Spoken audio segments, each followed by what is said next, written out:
Ceci est un livre audio autogénéré par Google. Psychologie. Collection fondée par Philippe Breneau. Et dirigée par Alain Brun. Sans exclusive ni frontières, les logiques président au fonctionnement psychique comme à la vie relationnelle. Toutes les pratiques, toutes les écoles ont leur place dans psychologie. Déjà paru. Patrick Pipet sauter une classe entre mythe social et faille narcissique 2010. Jean Cassana, les descriptions du processus thérapeutique 2010. Michel Lemonnier, le psychologue du travail. Un agent du changement dans la société 2010. Samuel Gonzalez-Puell, l'approche thérapeutique des déficiences intellectuelles sévères et profondes. Perspective institutionnelle 2010. Huguette Caglar, les familles monoparentales 2010. Frédéric Brissot, pour un renouveau de la psychothérapie. Mutation 2010. Ahmed Channouf, les freins invisibles à l'égalité des chances 2010. Pascal Coulon, les groupes d'entraide. Une thérapie contemporaine 2009. Samuel Gonzalez-Puell, comprendre les déficiences intellectuelles sévères et profondes. Approche diagnostique et évolutive à l'âge adulte 2009. Claire Mess, absence du père et séparation 2009. Charlotte Marciassi, production graphique et clinique infantile 2009. Lucien Tenenbaum, la dépression une épreuve moderne 2009. Luc Van Dendrich, l'enfant parallèle 2009. Serge Baumgarten, l'enfant porte-symptômes 2008. Pierre Manoni, psychopathologie de la vie collective 2008. Préface de Martine Le Chevalier. Médecin psychiatre. À Isis. Mon expérience au sein des familles thérapeutiques a été un point d'ancrage dans mon parcours professionnel. Pour la première fois de ma carrière, j'ai été psychiatre 24 heures sur 24. J'y étais à la fois psychiatre et en même temps, le médecin de famille, le docteur dont les enfants n'ont pas peur. Le sentiment qui me reste de ce passage, c'est l'apprentissage, la mise en pratique de ce qui est bien et bon. En vivant avec les familles thérapeutiques, j'ai acquis des savoirs et les liens qui nous ont tant unis, et je les pose toujours aujourd'hui dans mon activité actuelle de médecin d'institution, auprès des enfants, travaillant avec eux dans le vrai, avec les services éducatifs, lors des transferts ou encore avec les familles, les accompagnant par exemple lors de consultations spécialisées. Toute famille doit s'agrandir. Les membres des familles thérapeutiques sont aujourd'hui dispersés. Elles ne se sont pas développées, aussi ont-elles évolué et se sont éteintes. Grâce à toi Jean-Max, il existe une trace de cette histoire, merci, qui tout en étant la tienne est aussi celle d'un parent thérapeutique. Michael, un des enfants que nous avons pris en charge et que je revois de temps en temps, me disait récemment « Pourquoi les parents thérapeutiques que j'ai connus ne prennent pas de mes nouvelles ? Ils m'ont abandonné aussi. » Pour certains, les familles thérapeutiques ont été leur unique famille. Ancrage ? Introduction. Le jour où je commence ces lignes, j'ai 36 ans, celui où je place un point final au bas du texte, j'en ai alors 46.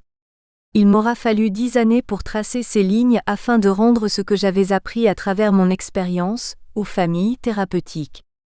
Aujourd'hui, je suis psychothérapeute, et j'interviens également comme conseil dans les organisations sur les thèmes des relations humaines, de la gestion des conflits, de la coopération au changement, du management et d'autres choses qui seraient en lien avec les compétences que je pourrais avoir. Mon boulot marche bien. Avant de traiter des activités que je mène actuellement, j'étais responsable d'un lieu de vie, la demeure Saint-André, que j'avais fondée en 1990 avec Fabienne, ma compagne de ce temps-là, à Dreux en Eure-et-Loir. La demeure Saint-André était une structure minuscule qui accueillait 8 gosses, essentiellement des adolescents, avec l'accompagnement de 3 adultes à plein temps, c'est-à-dire 24 heures sur 24. Des gosses un peu baladeurs, un peu fugueurs, un peu agressifs. Quelques-uns se sont posés. Certains ont entamé et parfois réussi des études. D'autres se sont un peu calmés et ont appris la joie de vivre. Notre accueil thérapeutique n'a pas fonctionné avec tous, plusieurs jeunes n'ont fait que passer. Un lieu de vie n'est pas un lieu à vie, comme l'oublient souvent certains des fondateurs de lieux de vie qui continuent à faire de l'accueil parce qu'ils ne savent pas ou qu'ils ne savent plus faire autre chose. J'ai vécu de ce bouillon de culture, qu'était la demeure Saint-André durant 10 années. 24 heures sur 24. Cela fait beaucoup de bonheur, et quelques hectolitres de franche galère, il faut bien en convenir. J'étais au bout du voyage communautaire, après 18 années de vie avec des enfants de toutes sortes. À Saint-André, nous n'avions pas trouvé de relève satisfaisante. On ne change pas le groupe fondateur d'une expérience unique comme on peut pourvoir à un poste dans n'importe quelle institution au sens classique du terme. Notre association, après de longues réflexions, a donc décidé de fermer le programme lieu de vie. Fermer un lieu de vie, une maison dans laquelle des gens ont vécu, étaient heureux, ont connu des colères et des rancœurs, mais aussi de la tendresse, de la tristesse et de la joie, est une expérience pénible, même quand cette fermeture a été réfléchie, mûriée, préparée longuement et dans tous les détails. Toutes les familles qui ont quitté un lieu investi et aimé le savent bien. En ce qui nous concerne, ce choix était volontaire, nous l'avions organisé durant 8 mois. Les enfants d'alors étaient avec nous depuis pas mal de temps déjà, ils avaient avancé, une fin de génération en quelque sorte, ils ont tous été replacés dans de bonnes conditions dans d'autres structures connues. Ils avaient pour la plupart suffisamment entamé leur travail de changement chez nous. La machine était lancée, ils pouvaient le continuer ailleurs. Les plus grands, les majeurs, se sont installés avec l'aide de l'association. Ces quelques lignes me font sourire rétrospectivement, car même en ayant pris du temps, cette fermeture a été un boulot monstrueux, durant lequel le doute et la culpabilité ont cohabité constamment, avec en même temps le ras-le-bol, le désir de faire autre chose, l'envie de ne pas être là, le besoin d'être ailleurs. Avant cette expérience que je me suis promis de raconter un jour à travers un autre livre, je travaillais dans une association nommée « Les familles thérapeutiques ».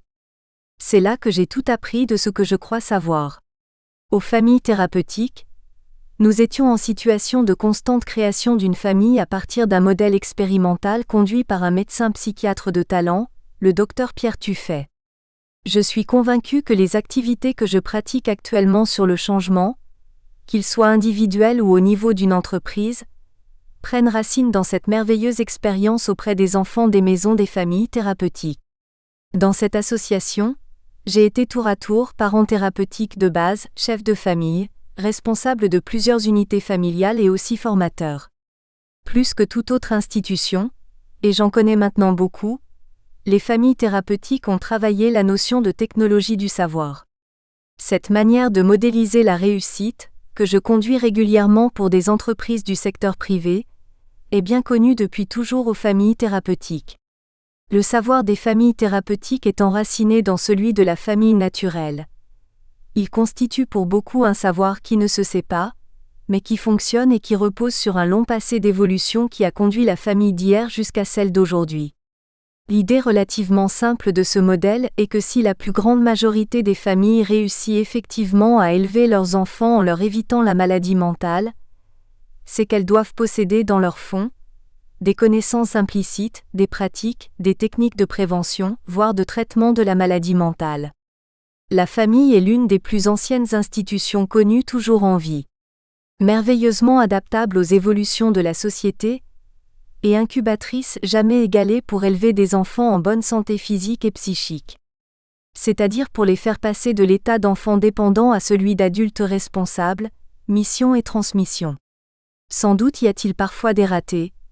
Il y a certaines familles qui sont, ou seraient, au moins partiellement pathogènes, mais je prétends qu'on n'a à ce jour jamais rien trouvé de mieux pour élever des gosses que la famille. Après tout, si les pathologies mentales touchent 1% de la population, c'est tout de même que dans 99% des cas elles assument correctement leur mission, qui est d'élever des enfants qui deviendront des adultes en bonne santé physique, mentale et sociale. L'association Les Familles Thérapeutiques a refermé les portes de ces maisons en septembre 2000. Un dépôt de bilan. Beaucoup de problèmes statutaires, les 35 heures entre autres, des difficultés à trouver des parents thérapeutiques impliqués, la fatigue, le manque de recul, la saturation sans doute, des conneries aussi. Les familles ne se sont pas adaptées cette fois-ci au changement, la crise a été trop forte. C'est comme ça, les choses sont ce qu'elles sont. Pour ceux qui ont connu cette structure, pour les enfants, pour les parents des enfants et pour les parents thérapeutiques, cette fermeture laisse un vide béant. Quelque chose à vivre comme le deuil d'une famille disparue. Il y a la perte du savoir, des savoir-faire et des savoir-être que les permanents de cette institution non traditionnelle ont acquis à travers 31 années d'existence et de recherche. Perdre du savoir de soins est intolérable. En particulier à une époque, la nôtre, qui manifeste de plus en plus, à travers un système de soins et les établissements en particulier psychiatriques, la folie de la quantité, l'acte, au détriment de la qualité de l'approche thérapeutique. J'espère donc que d'autres que moi, d'autres mamans et papas thérapeutiques, s'échineront à noircir quelques pages pour raconter, décrire, expliquer et pour promouvoir ce fantastique mode de prise en charge de certains enfants en grande difficulté.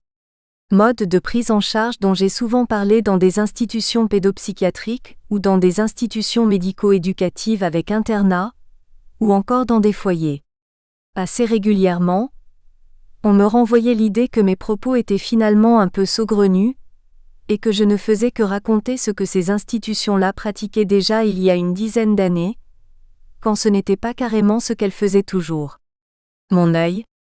Les institutions classiques n'ont jamais rien su faire d'autre que de l'institutionnel, c'est-à-dire des modes de prise en charge qui soient si possible efficaces, je ne le nie pas, tout en garantissant leur propre pérennité. Pérennité dans l'existence, pérennité dans les financements, pérennité dans le pouvoir, sans nécessairement se remettre en question et donc tout en baladant, d'année en année, de génération en génération, des modes de croyance et de valeurs parfaitement périmés. Nous en avons un exemple patent et profondément attristant avec l'école de psychiatrie française et L'.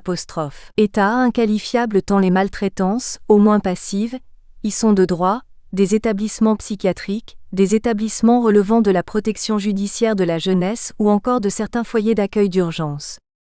Mon idée pour ce livre est de rendre quelque chose. Rendre aux enfants et rendre aux parents. Aux parents naturels bien sûr mais également aux parents thérapeutiques, qu'un journaliste de la regrettée Revue Actuelle avait désigné un jour dans un article passionnant comme des « parents alloués pour enfants fous ». Mais rendre quoi ? Comment présenter une expérience intime, la mienne, au travers du croisement d'autres expériences intimes ?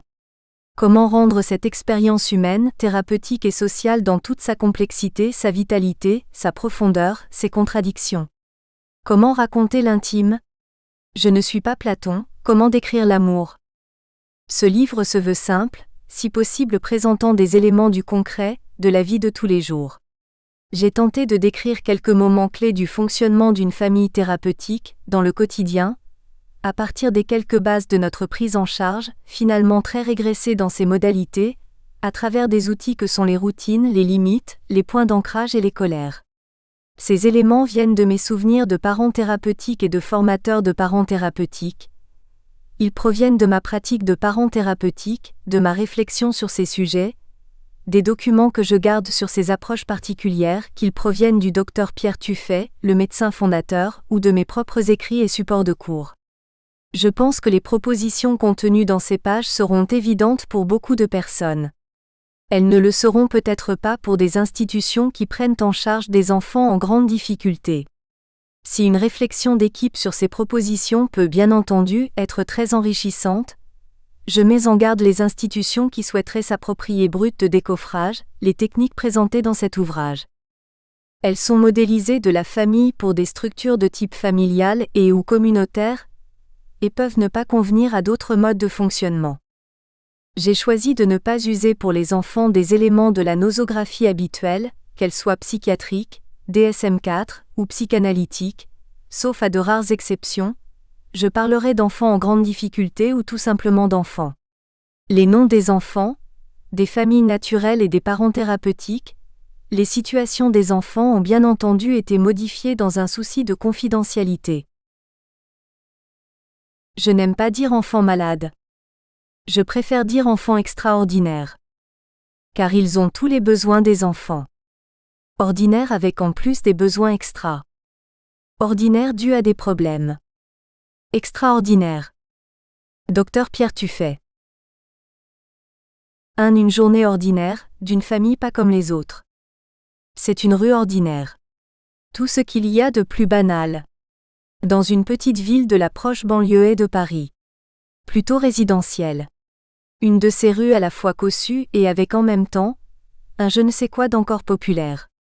Cette banlieue a été fondée par des ouvriers parisiens qui venaient ici au début du siècle dernier, cultiver un bout de jardin. Les cabanes des jardins sont devenues pavillons. Rien que de très habituel finalement. Lorsque l'on s'arrête devant le numéro 41 de cette rue, on découvre une jolie maison à 2 étages. Le rez-de-chaussée est occupé par le garage clos d'une porte métallique gris clair.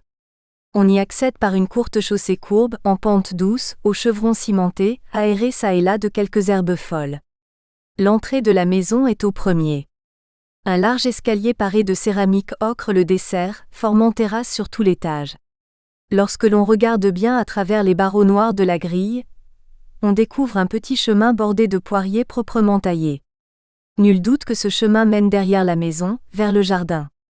Une chouette maison, où il semble faire bon de vivre. Le tout à 30 minutes de Paris par le RER B.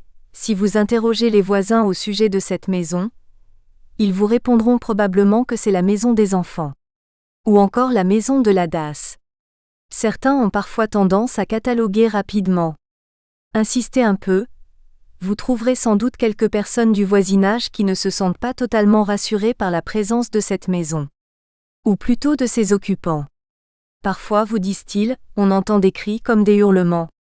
Mais qu'est-ce qu'ils leur font là-dedans ? La plupart toutefois, et en tout cas les plus proches, ceux qui peuvent voir ce qui s'y passe, n'y prêtent plus guère attention. Pas plus qu'envers des voisins un peu bruyants, il est vrai, mais gentils comme tout. Et c'est vrai que nous avons eu souvent de bonnes relations avec nos voisins. Surveillant réciproquement nos maisons pendant les vacances, ramassant le courrier des uns ou des autres. Approchons-nous davantage et entrons dans la maison. C'est le matin, il est environ 7h30. Va chier putain. Vous me prenez pour un gosse ou quoi ? Bruno, nous savons que tu es un grand. Et c'est justement pour cela que nous te demandons de modérer ton langage. Tes grossièretés si tôt le matin, ça me prend la tête. Ouais. Bah, alors y a qu'à me traiter comme un grand, pas un gamin. Basta.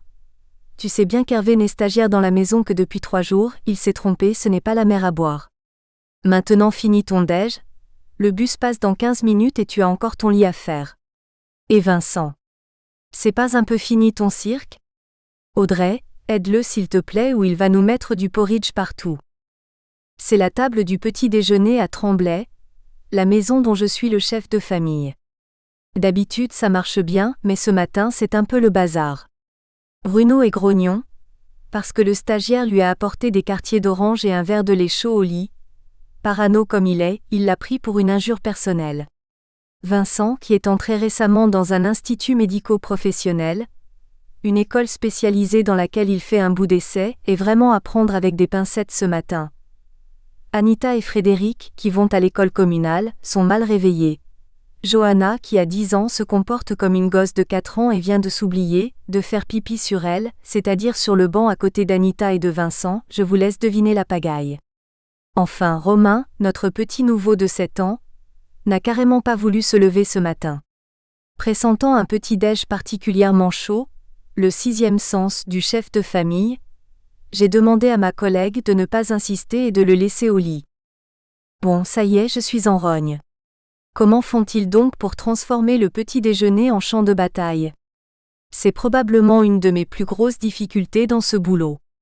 Que personne, ni les gosses, ni les autres parents thérapeutiques ne respectent ce moment sacré qu'est le petit déjeuner. C'est d'ailleurs pour ça que je me lève souvent le premier. Pour pouvoir déjeuner en paix. Ok. Rajouter une beuglante dans cette pagaille ne servirait pas à grand-chose, il faut recentrer dardard sur la fin du déjeuner et sur le départ de ceux qui vont à l'école. Sitôt dit, sitôt fait. Nous arrivons à peu près à calmer les mioches en furie. Audrey s'est retirée dans la salle de bain avec Johanna pour réparer les dégâts. J'aide Anita et Fred à préparer leur départ. Fred a une composition de mathématiques ce matin, et il n'est pas très bien. Les maths sont son point faible et il a une telle volonté de réussir qu'il s'implique sans doute plus qu'il ne faudrait. Si sa compo ne marche pas, il faudra ouvrir l'œil à midi. Les 2 enfants qui vont à l'école seuls et à pied, l'école est à 10 minutes de la maison, rentrent pour le repas de midi. Vêtus de leurs manteaux d'hiver, armés d'écharpes et de bonnets, je les accompagne jusqu'au trottoir en leur racontant une bonne blague et leur fais signe de la main pendant qu'ils trottent vers leur école. Rentré dans la maison, Bruno vient me voir et me demande de lui signer un bon de retard qu'il aurait oublié de me remettre la veille. Il ressemble à un canard avec un faux col, je me marre. Tu rigoles ? Ce n'est pas le matin que je signe les bons de retard. Et d'ailleurs, c'est quoi ce retard ? Bruno s'en mêle dans des explications où il ressort que son bus aurait eu un problème de circulation, et qu'il serait arrivé la veille à l'impro, section mécanique, avec une bonne demi-heure de retard. Je connais bien mon bonhomme, pas à moi qu'on sert de pareilles blagues. Bruno, il est hors de question que je signe quoi que ce soit pour couvrir tes comportements. Assume. Je ne crois pas un instant à ton histoire de problème de circulation. C'est autre chose. Tu es encore allé te jeter une bière ? L'adolescent de 17 ans, grand comme un basketteur qui me fait face, se met à loucher sur le bout de ses pieds. Sans répondre. Ok, lui dis-je, on a un contrat, tu t'en souviens, par rapport à la bibine, je ne couvre pas tes consommations d'alcool. Tu vas donc aller voir Gérard ? Gérard est le cadre socio-éducatif du service où Bruno apprend mollement la mécanique. Et tu assumes toi-même, je ne justifie pas ton retard. Quant à nous, on en reparlera plus tard. Maintenant, il est temps que tu files ou tu vas vraiment arriver en retard. Bruno hausse les épaules, prend la vieille besace de l'armée qui lui sert de sac scolaire, c'est la mienne, un cadeau, et part prendre son bus qui n'a bien sûr jamais eu de problème de circulation. Florence a finalement laissé Romain, et vient de terminer de préparer Vincent. Florence est ma deuxième parente. C'est une super collaboratrice qui connaît bien le boulot. Je lui laisse volontiers la maison en toute confiance. Malheureusement, elle nous quitte à la fin du mois. Bien fait pour moi. À force de m'entendre dire qu'elle était compétente, mon patron a bien entendu, et comme un chef de famille a annoncé son proche départ, il a été décidé que Flo prendrait sa place. D'abord en doublure durant 1 mois, et ensuite en solo. J'aurais pu grogner un peu, dire que la maison a besoin impérativement de la présence calme, souriante et compétente de Florence. Mais bon, la règle de l'association c'est plutôt la solidarité entre les maisons, et je dois avouer que si ma maison n'est pas spécialement une maison facile, j'ai quand même une bonne partie de mes enfants qui ont une forme de scolarité, ce qui n'a pas toujours été le cas et ce qui n'est toujours pas le cas de certaines autres maisons. Alors bienvenue au Club Flo. Non que les prérogatives du chef de famille soient plus confortables que les autres, en général, nous sommes tout simplement submergés de travail, mais c'est une autre responsabilité, une vision plus globale du fonctionnement de l'association avec en outre une participation active au collectif des chefs de famille, qui réfléchit les grandes décisions et les orientations de l'association, bref, un job passionnant. Bien, je prends Vincent par la main et nous descendons au garage. Je fais doucement, Vincent a une peur bleue de cet escalier. C'est un enfant prépsychotique qui a été élevé par une grand-mère un peu rustre, pratiquant couramment l'enfermement dans le noir en réponse au comportement, il est vrai parfois excessif, de Vincent en lui racontant toutes sortes d'histoires sur les loups qui l'attendent au bout des escaliers menant dans les caves. Ça marche. Il en a une peur bleue. Il convient donc de tout éclairer en grand, couloir, escalier et garage pour que prudemment, Vincent et moi descendions. Les manteaux, naguère suspendus à des patères dans l'escalier, ont disparu pour être rangés dans des placards. Les manteaux dans les escaliers menant en bas bougent trop souvent. Se cacherait-il des choses sous les manteaux ? En tout cas, Vincent ne supportait pas. Exit les manteaux. Notre 4L rouge a dormi bien au chaud dans le garage, les gosses l'adorent. C'est un morceau de la maison en dehors de la maison, un territoire d'identification positive. Elle nous change vraiment des vieilles 2CV de mes débuts, qui avaient tendance à être nettement plus capricieuses, notamment au démarrage. J'installe Vincent sur la banquette arrière de la voiture. La ceinture de sécurité à l'arrière n'était pas encore en vigueur en ces années-là, et nous partons pour sa nouvelle école distante d'une dizaine de kilomètres. Trouver des établissements spécialisés qui prennent nos gosses, c'est vraiment la croix et la bannière. Les choses s'arrangent peu à peu, mais le département manque encore cruellement de place. Dans la voiture, Vincent et moi babillons doucement. Il est généralement tranquille en voiture. Vincent n'a qu'un langage très réduit mais il fredonne plutôt juste. Je suis très concentré dans la voiture. J'ai déjà eu 2 accidents avec les véhicules de l'association. Rien de grave sauf de la tôle froissée, bien froissée. mais suffisamment important pour que je remette complètement en question ma façon de conduire en général. Si un jour je tue un gosse, c'est à ça que je pense souvent quand j'y pense. Mais nous arrivons sans autre difficulté à l'IME. Comme il n'est pas question que je dépose Vincent comme une simple marchandise sur le parking d'un Monoprix, je descends avec lui et l'accompagne jusque dans le hall de l'établissement. Nous nous dirigeons vers Bérénice, l'éducatrice du groupe de Vincent. Jolie brin de fille. Vincent se colle immédiatement à elle, l'air possessif. Ok. Je n'insiste pas. Nous échangeons quelques informations. Il faudra revenir le chercher après le repas, à 14h, me dit-elle. Oui, ce ne sera pas moi, mais nous avons prévenu Vincent que ce sera ma collègue Florence qui viendra le rechercher.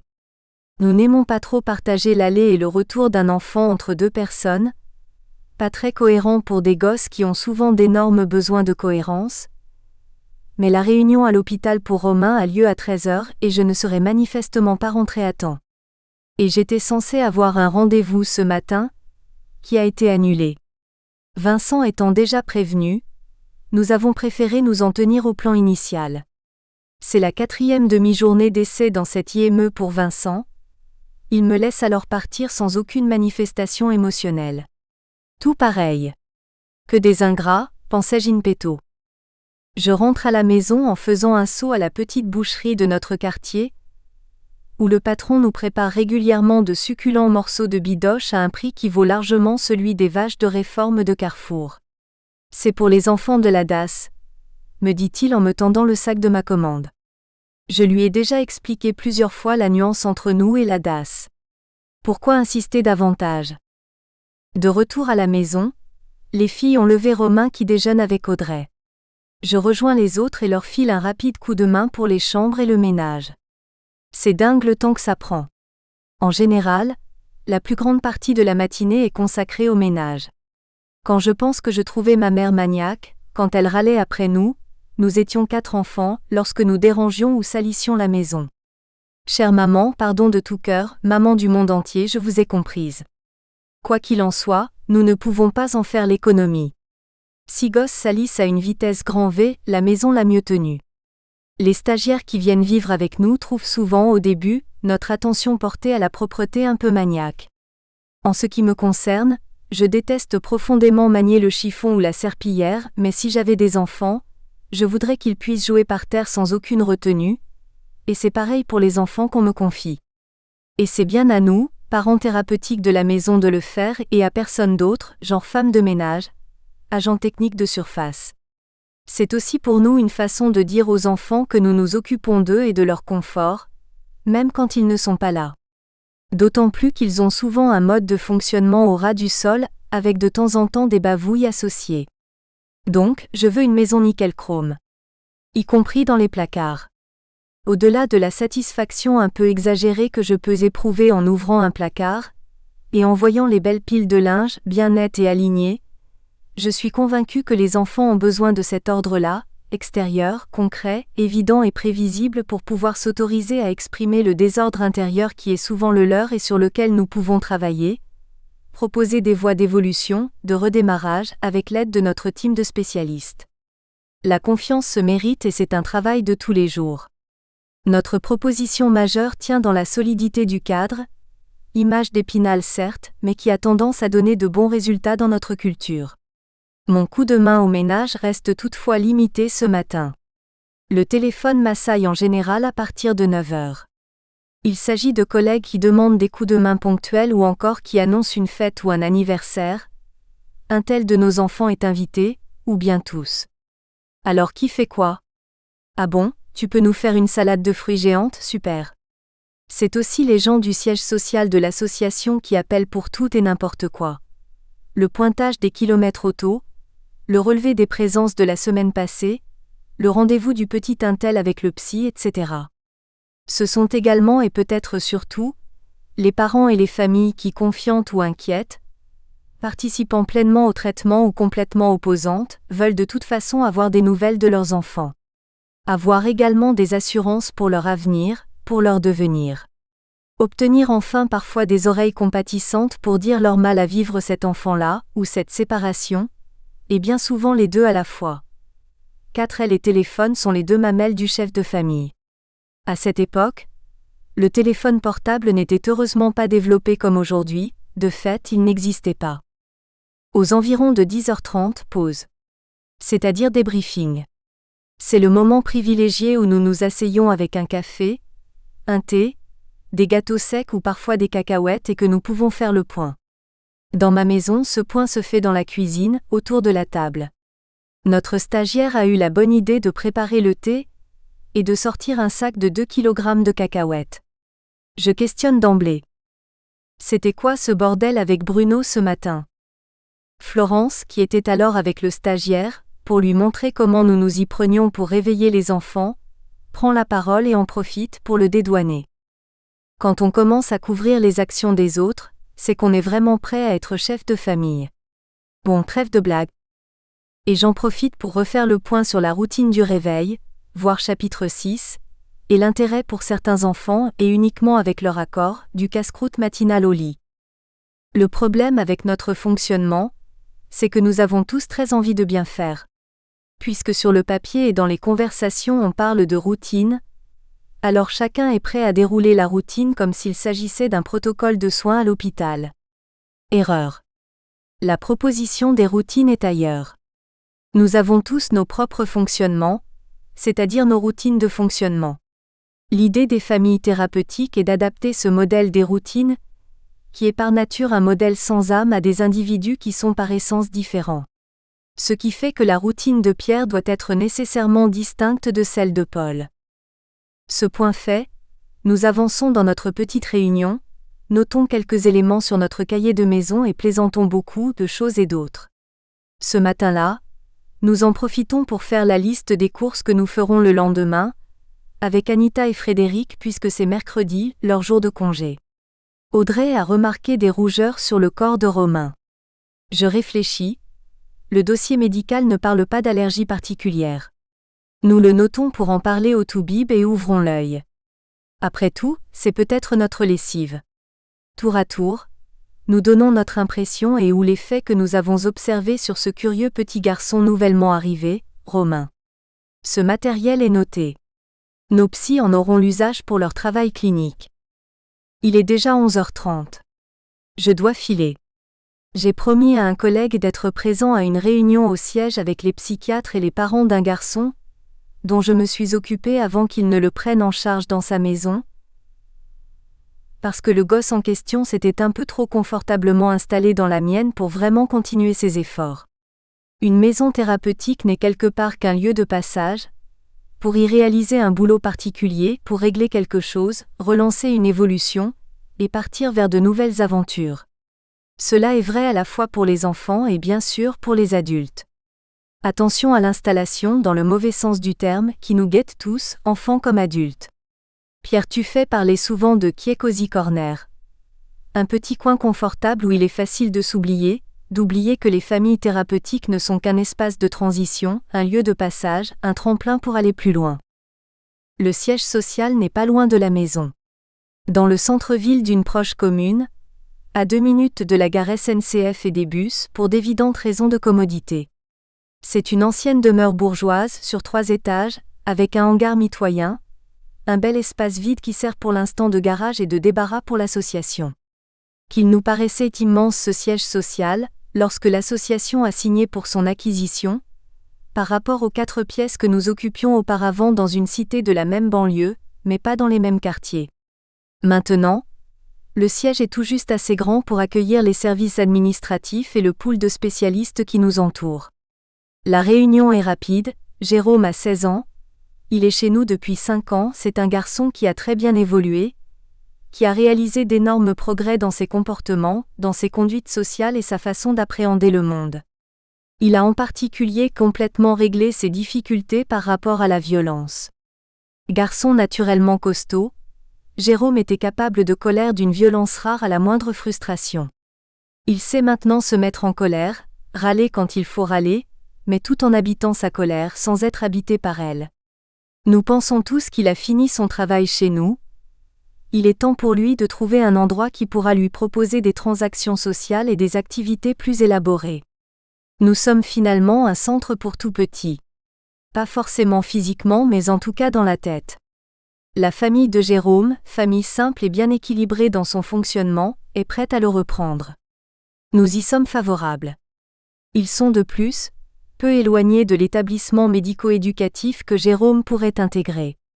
C'est dans ce sens-là que nous ferons notre rapport à la toute-puissante CDES, la Commission départementale à l'éducation spécialisée, organisme qui oriente, agrée les orientations des mineurs relevant de l'éducation spécialisée et qui est l'un de nos partenaires privilégiés.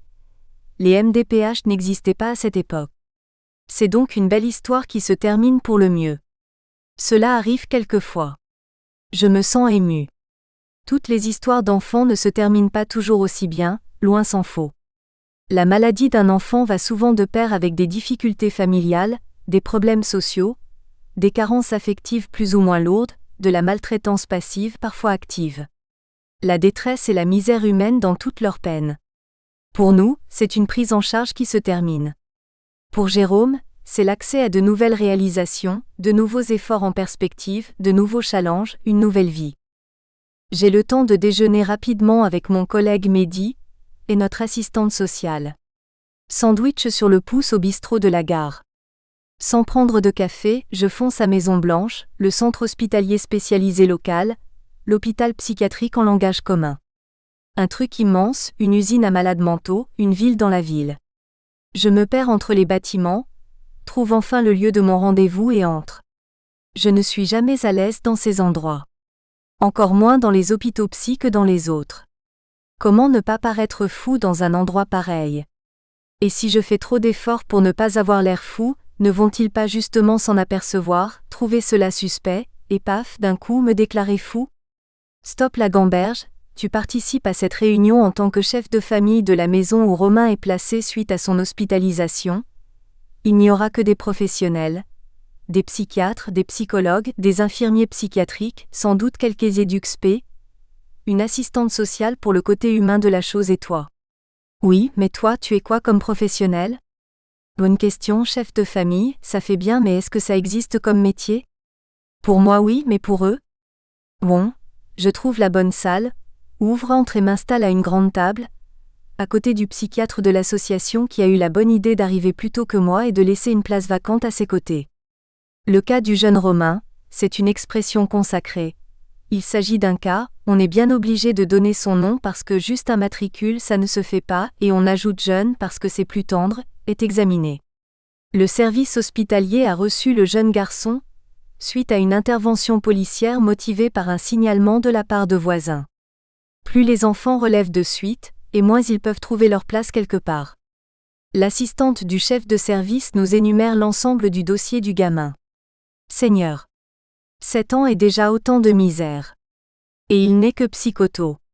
Moi, à sa place, je serais sans doute mort, me dis-je en écoutant la litanie des horreurs du dossier, somme toute ordinaire dans cet endroit. La réunion est classique, chacun en dit quelque chose, partage les infos qu'il possède, les psys reformulent. J'y vais des observations que nous avons recueillies à la maison depuis quelques jours, et j'avance quelques objectifs principaux de travail, rien de compliqué. On va commencer par travailler sur ses routines et lui donner quelques repères de base. Ce que nous voulons, c'est d'abord capter la confiance de ce gosse, alors que toutes les expériences qu'il a faites lui ont confirmé que les adultes étaient des pourris, et qu'il ne fallait pas attendre grand-chose de l'aide sociale. Si nous parvenons à induire cette confiance, ce sera déjà un beau succès. L'assistante sociale s'inquiète de savoir si nous comptons scolariser le gosse. C'est actuellement la formule à la mode, mettez-les à l'école. Notre psy se lance alors dans un long discours sur l'importance de l'imprégnation dans notre programme, sur les nécessaires repères spatio-temporels stables que Romain devrait pouvoir y trouver, etc. À la fin de la longue et belle intervention, l'assistante sociale réitère sa question. Mais comptez-vous travailler avec lui l'accès à une forme de scolarité, quelle qu'elle soit? Non, je réponds. Inutile de mettre la charrue avant les bœufs. Ce gosse n'a bénéficié d'aucune structure éducative depuis sa naissance, il a été chamboulé, maltraité. On va d'abord s'occuper du principal, c'est-à-dire le remettre sur ses pieds. Tâchez de lui démontrer que la vie n'est pas forcément une succession d'angoisses à vivre. Il sera toujours temps ensuite, s'ils s'en découvrent les moyens, de travailler l'accès à une forme de scolarité, ne comptez pas avant 2 ou 3 ans. Comme je suis arrivé en retard, je n'ai pas été présenté complètement aux membres de cette réunion, mon ton affirmé et sans réplique crée un froid. Tant pis, j'en fais toujours un peu trop dans ce genre de situation, chacun ses fardeaux. En tout cas, la réunion a été intéressante, et cette équipe possède maintenant des informations claires sur le projet que nous avons pour le cas du jeune Romain. De retour à la maison, je profite de quelques instants de calme avant le retour des enfants. Romain et Vincent sont dans le jardin avec Audrey et notre stagiaire. Je me mets vaillamment à la comptabilité de la maison avec Florence. Non que ce soit compliqué, mais c'est long, nous faisons ce travail à la main, en collant nos justificatifs d'achat sur des cahiers de brouillon et en reportant et ventilant les sommes sur le grand cahier de caisse de chez Exacompta. C'est plutôt Flo qui écrit les chiffres dans les colonnes du cahier, handicapé comme je le suis par une écriture souvent illisible.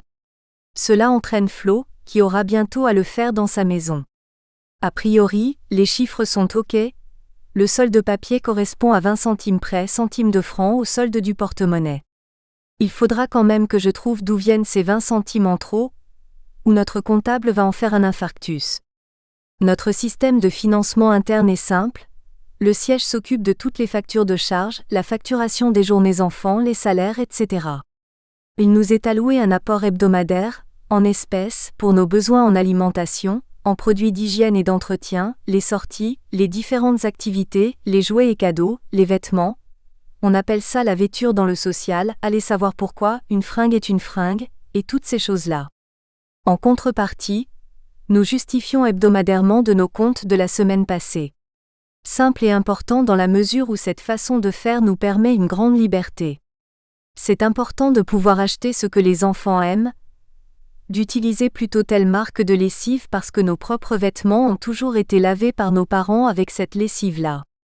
De pouvoir choisir ensemble, souvent avec les enfants, la vaisselle, les vases de la maison, les crayons de couleur et tout ce dont ils ont besoin, sans passer par un directeur qui signerait une semaine plus tard un bon d'achat, alors que le besoin serait peut-être devenu obsolète par exemple. Bien sûr que cela complique les choses par rapport à un établissement classique, mais nous tenons tous à cet espace de liberté, qui nous rend encore plus responsables par rapport aux enfants. Mais le temps passe et rapidement arrive l'heure du retour des enfants de l'école. Un peu partout dans notre tribu, lorsque des mômes rentrent de l'école, c'est le temps du goûter. Moment important de réappropriation de l'espace intime, de l'espace maison, de l'espace famille. Les masques tombent, les efforts que l'on a fait toute la journée pour paraître moins fou, pour rester concentré, pour accepter la grande collectivité, bref pour tenir un rôle social se défont. Le goûter est souvent à la fois un temps d'alimentation. On se refait une santé, on prend des aliments que les parents, ou dans notre cas les parents thérapeutiques, ont préparés et on les ingurgite pour retrouver des forces, retrouver ses limites, se sentir réappartenir à une tribu qu'on a quittée plusieurs heures plus tôt. En même temps, c'est un temps de régurgitation. On rend des choses qu'on a vécues dans la journée, parfois apparemment insignifiantes pour celui qui les entend mais en tout cas importantes pour celui qui les transmet. Les enfants ne disent pas n'importe quoi, même si l'on peut avoir l'impression qu'ils l'expriment n'importe comment. La vie est une succession de transits entre le dedans et le dehors. La thérapie est aussi une fonction de régulation, voire d'aiguillage, entre les éléments du dedans et ceux du dehors. Il s'agit de s'imprégner de la différence si l'on souhaite en omettre le moins possible. Notre goûter de ce soir-là aurait pu être léger. Mais Frédéric a l'air sombre. Bon sang, me dis-je, j'avais oublié. Je n'ai pas demandé à Flo ou Audrey qui l'ont vu à midi pour sa compo de maths. Frédéric est crispé. Je le sens tendu comme une corde de violon. Il mâche son 4/4 avec une sorte de fureur contenue. Je me décide à mettre les pieds dans le plat. Alors Fred, comment s'est passée ta journée ? Ainsi attaqué bille en tête sur quelque chose qui lui fait mal, Fred en lâche presque son gâteau. Il baisse la tête. Comme je suis maladroit parfois. J'avais 100 autres manières de l'amener à me dire ce qui ne va pas, et je choisis la forme la plus brutale. L'enfant que j'ai devant moi a la tête basse, les épaules voûtées comme un petit vieux, ses bras pendent le long de son corps et je devine plus que je ne le vois qu'il serre les poings. Il est au bord des larmes. Flo intervient en refaisant une distribution de tranches de gâteau, de lait aux fruits, et elle blague en racontant les exploits de Romain pendant le jeu qu'ils ont fait tantôt dans le jardin. Anita bat des mains et félicite le jeune Romain qui n'en continue pas plus. Nous espérons que vous avez apprécié cet aperçu. Pour continuer à écouter ce livre audio sur Google Play Livres, utilisez le lien dans la description de la vidéo.